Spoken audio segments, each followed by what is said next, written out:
আসসালামু আলাইকুম। প্রিয় ওয়ালাইকুম দর্শক, আসসালাম আপনা রহমতুল্লাহি। আপনাদেরকে গতকালকে যেমনটি ঘোষণা দিয়েছিলাম, সেই ঘোষণায় আমি কারো নাম বলিনি আজকে কে লাইভে আসবে।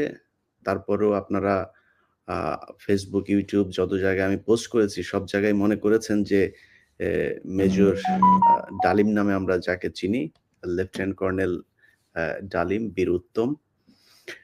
তিনি আমাদের সাথে উপস্থিত আছেন। আমি এই আপনারা সারা দেশের মানুষ যে অধীর আগ্রহ নিয়ে অপেক্ষা করছেন, আমি আপনাদের এই এ আগ্রহের সেই সময়টা আর বাড়াতে দিতে চাই না।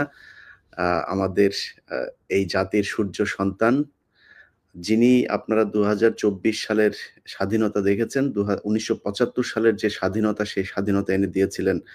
আপনারা যে মানুষটিকে দেখছেন, সেই মানুষটি আ জনাব মেজর ডালিম। আমি আপনাকে মেজর ডালিম বলেই চিনি। কারণ আপনার জীবনের সবচেয়ে যে পুণ্যের কাজটি করেছিলেন, সেটা মেজর ডালিম হিসেবেই করেছিলেন।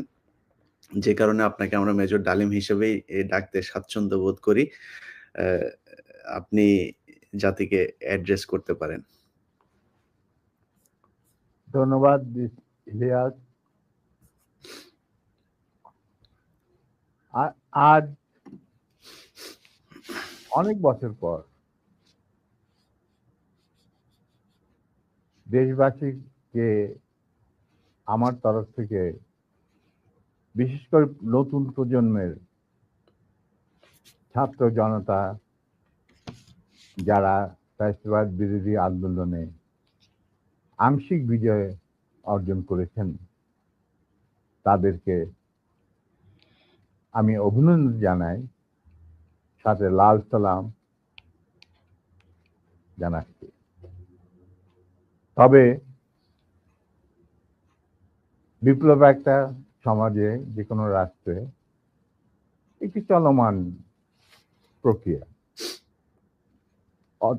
সেই অর্থে তাদের বিজয় কিন্তু এখনো পুরোপুরিভাবে অর্জিত হয়নি। তার জন্য আরো সংগ্রামের প্রয়োজন। পুরোপুরিভাবে অর্জন করার পর তাদের এমন একটা অবস্থানে থাকতে হবে যেখান থেকে তারা নীতি নির্ধারণ করতে পারবে।